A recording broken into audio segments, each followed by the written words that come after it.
Aya Vasudevaya Devaki Nandanaya Nanda Gopa Kumaraya Govindaya Namo Namaha. So, how the Supreme Lord exhibited his pastimes. He actually does not have to come to this material world. Being in the spiritual world, Goloka itself, he can able to control each and everything.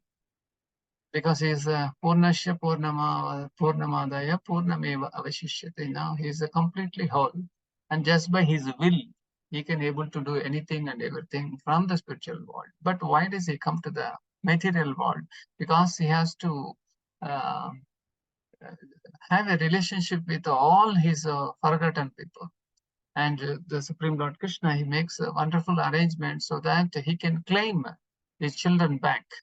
So uh, there are so many gods we keep seeing, but none of them are climbing. But Krishna is climbing. Mamai Vamsha Jiva Loke Jiva Bhuta Sanatanaha Manasastani Indriyani Prakrutistani Karshati. The Lord says, the living entity is uh, struggling a lot with all his senses, which includes the mind also. Why? Because we left the Supreme Lord Krishna from the spiritual world and came to material world. So the Lord is also he has got so many names in reference with his devotees. For example, Vasudevaya is there. His name is Vasudevaya. Krishnaya Vasudevaya. There was one wonderful couple, Sutapa and Krishna. They did Ghora tapas for thousands and thousands of years. I think many times we discussed it, but as much as we discuss the pastimes of Krishna, this is the churning the butter actually. So when you taste the butter, it's so wonderful. It does not harm your body, unlike our pizza and other junk items. But butter is the finest commodity. So that we can offer to Krishna and have it. It's so wonderful. So the Lord, is very merciful. And he appeared in front of Sutapa and Krishna and he asked, you recently got married, but what happened? You started taking austerity. You did not unite together.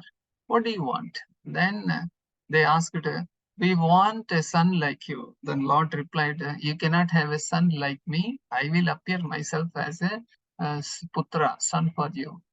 Then not only for that, and he appeared for three births, three janmas.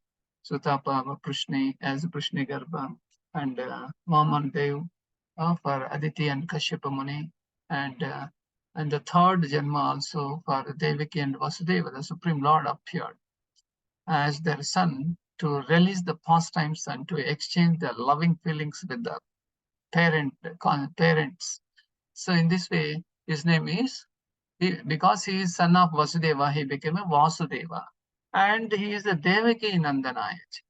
And not only is son of Vasudeva, and he is also son of Devaki Devi.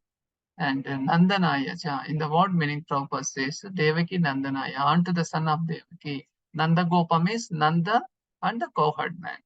And Kumaraya means their son. Govindaya unto means the personality of Godhead who enlightens the cows and senses. So the word Govinda means go, Vinda. Go means there are two words, and one is the Brahmanas, the other are senses. So Krishna gives pleasure to our senses, and also Krishna gives pleasure to the cows also. So as you know, there are 9 lakhs cows are there for Krishna's. Uh, Krishna is tendering all the 9 lakhs cows, and just a couple of days we celebrated Gopastami also. So Krishna, by playing his flute, he can attract not only the cows, not only the senses, but all the living entities in the whole cosmos. When Krishna was playing flute, everybody is getting attracted. So this is called actually Sanatan Dharma. We do not belong to any particular caste, religion, creed, or sectarian. Sanatan Dharma means Varnashrama Dharma, means Krishna consciousness actually.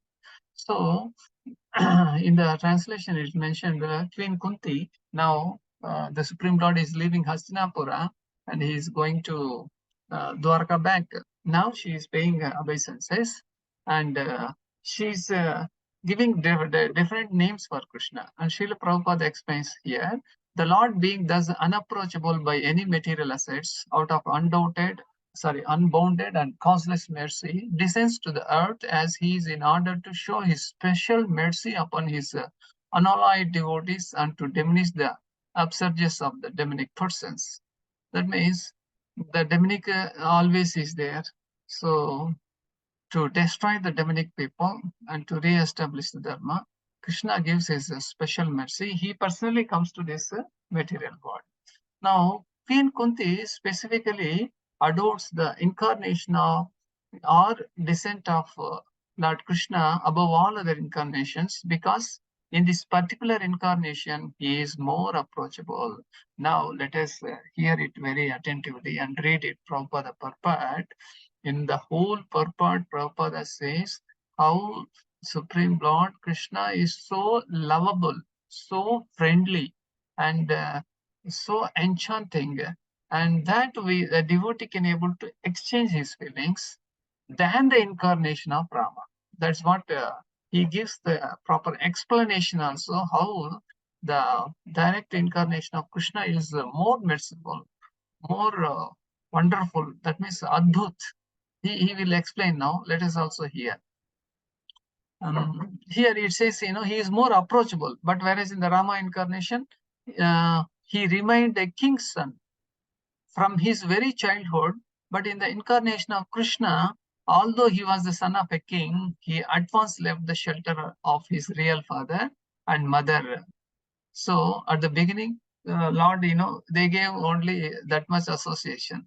And because the Supreme Lord designs sweet packages, so he equally distributes to the all, whoever, deserved and desired.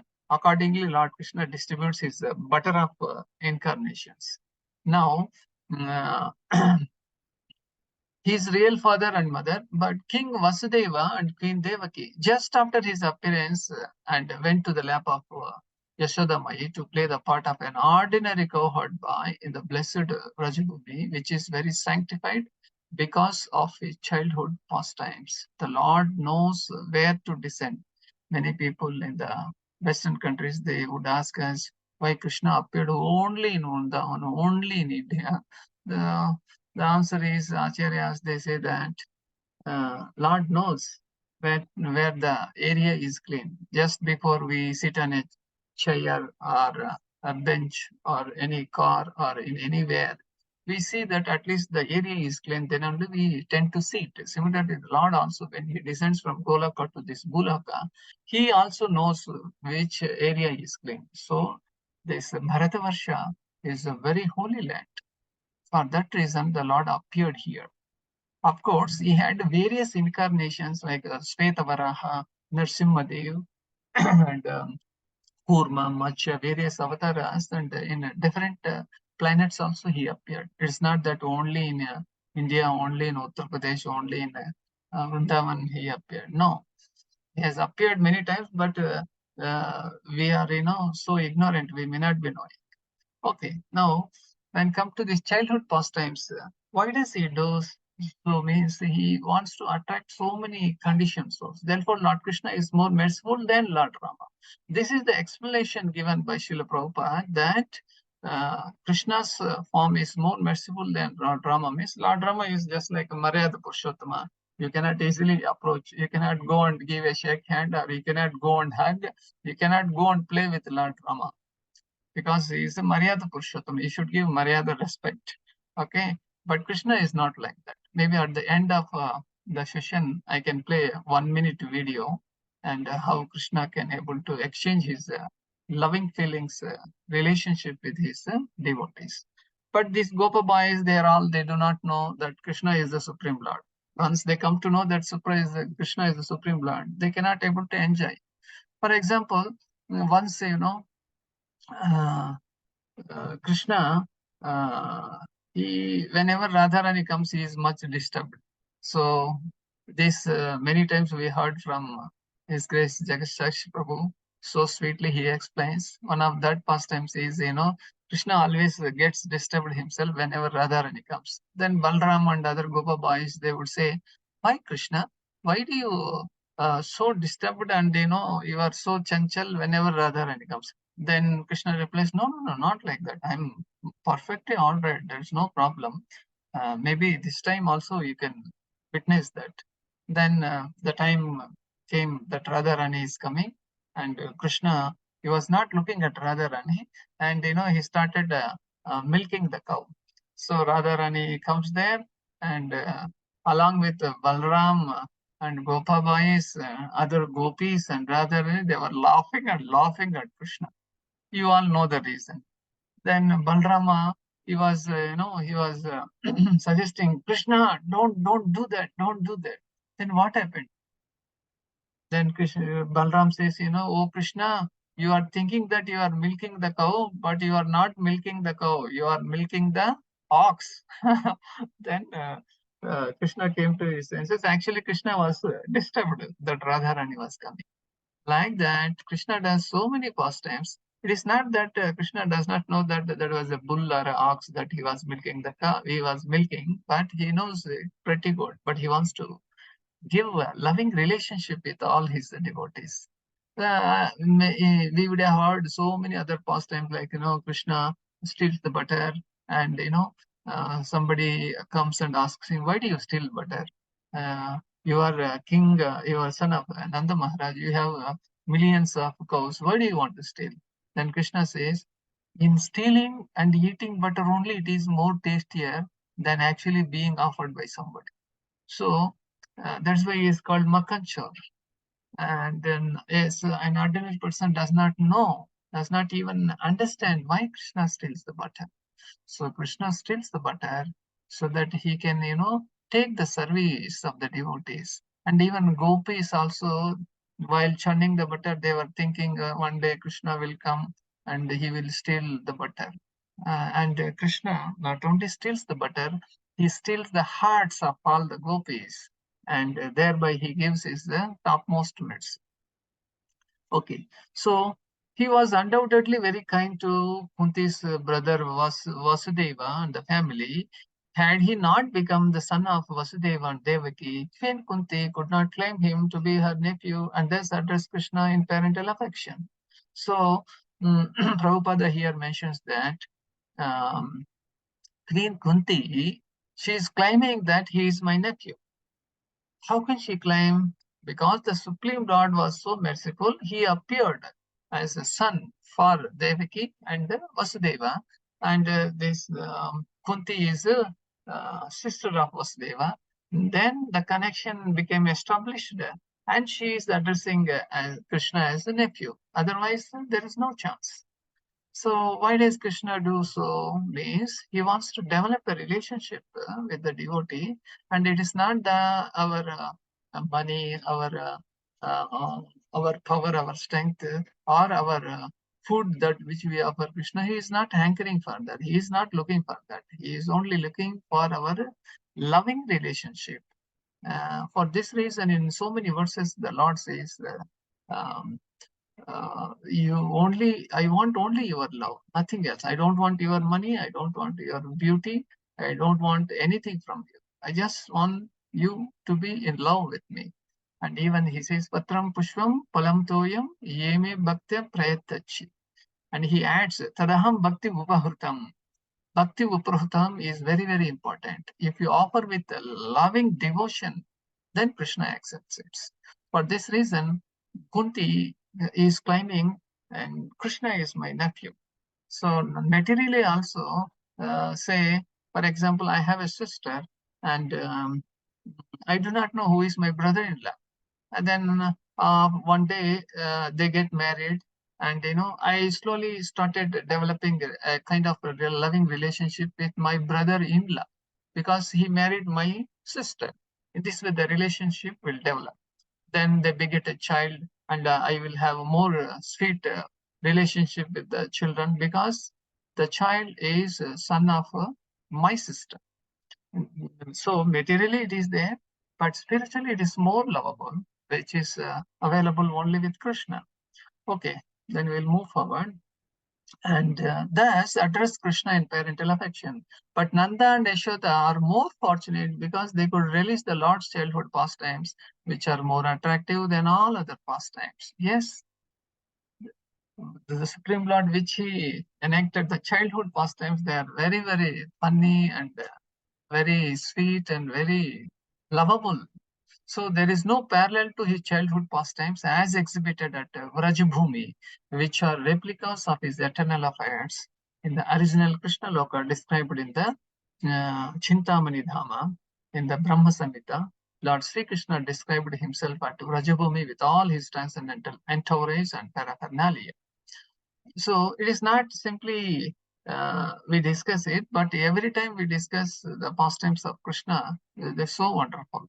So in one place I heard that a few devotees, they all working people, but they are very wonderful devotees. One day, due to bandh or something, they were not supposed to go to offices. So of these few devotees, maybe 4 or 5, early in the morning they woke up, they attended Mangalarti, then they finished all their sadhana, and they sat together. They brought all prasadam, paraphernalia, they sat together, and one by one they started sharing Krishna Katha. And they started, till evening. It went on and on and on. They heard from acharyas whatever they heard previously, the Krishna Katha, and they started sharing, and they did not find any boring also. So I heard from somebody, this is what happened. So normally when there is a curfew or bandh in some cities like Bombay, Delhi, Bangalore, people, they start playing cricket, or they watch TV, and they do some other non-Krishna conscious activities. But whereas our devotees, they sat together, they were, sharing the various pastimes of Krishna. They didn't know the time, how it was passing on and on. And it went up till evening. Then they came to know, oh, it became dark. Yeah, so such a sweet is relation Krishna's pastimes. Okay, so let us continue. Sri Chaitanya Mahaprabhu therefore confirmed that no one is as fortunate as the residents of Rajabhumi, and specifically the cowherd girls who dedicated their everything for the satisfaction of the Lord. So his pastimes with the Nanda and Yashoda, and his pastimes with the cowherd men, especially with the cowherd boys, and the cows have caused him to be known as Govinda. Lord Krishna as Govinda is more inclined to the Brahmanas and the cows, indicating thereby that human prosperity depends more on these two items. I repeat, human prosperity depends more on these two items. What are they? Namely, Brahminical culture and cow protection. Lord Krishna is never satisfied where these are lacking. Namo Brahman Devaya, Go Brahmana Hitaya Cha, Jagat Hitaya, Krishnaya, Govindaya Namo Namaha. Why Prabhupada is stressing in these two? One is Brahminical culture, means everyone is supposed to imbibe and inculcate in their life the Brahminical culture.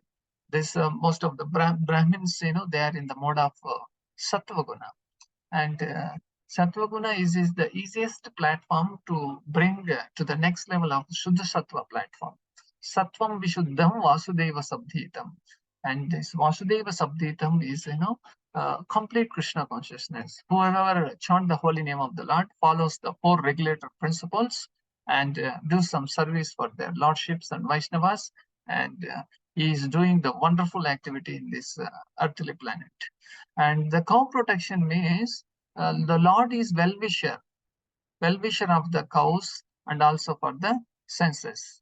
So in this way, Lord is very merciful for all of us, and he wants to encourage each and everyone to develop this kind of Brahminical culture. In the sense, we should follow the 4 regulatory principles, namely no meat eating, no gambling, no intoxication, and no illegal sex. But hardly you find any fellow in this whole world who completely follow these 4 regulatory principles. But in our international society for Krishna consciousness, and then some other sampradayas, they are also following it very nicely. But hardly any population is there. And cow is the one of the mother. And recently, Bhakti, one person asked me why cow is so important. Because from cow comes milk. From milk comes curd, and curd, then butter, and various ghee also comes. Ghee is very much useful in the yagna, doing yagna. By putting the swaha in the yagna, the fire goes into the sky, and then the sky gives the rains. In this way, so much importance is there for cow protection. And from cow, if anybody takes that urine, and it cures hundreds of diseases, which which any other medicine does not cure. But from cow, everything. But it's not materially we say. Actually, cow is called Gomata. It is not an animal actually. It is one of the 7 mothers is the cow. In this way, the Lord says that, Prabhupada says that this Brahminical culture and cow protection are very, very important for our human prosperity. Okay, so here I stop. I will be ready with that 1-minute video. And before that, we can also once again recite these words. Maybe you can be in the mute state only, and you can loudly recite these few sweet names of Krishna. I will repeat once again. Maybe one volunteer can unmute and repeat. Rest of them be in the mute state and repeat. Krishnaya Vasudevaya. Krishnaya Vasudevaya. Devaki Nandanaya cha. Devaki Nandanaya cha. Gopakumaraya. Nandagopakumaraya. Daya Namo Namaha. Govindaya Namo Namaha. Thank you, Malini Mataji. So here I stop. Maybe this words and next words, everybody should by heart with meaning. This words and next words. Next words also is very, very important. I do not know who is that fortunate person. So I thank you very much for giving me this wonderful opportunity. Grandara Srimad Bhagavatam Ki Jai. Hare Krishna. So you will keep it open for some time for your question.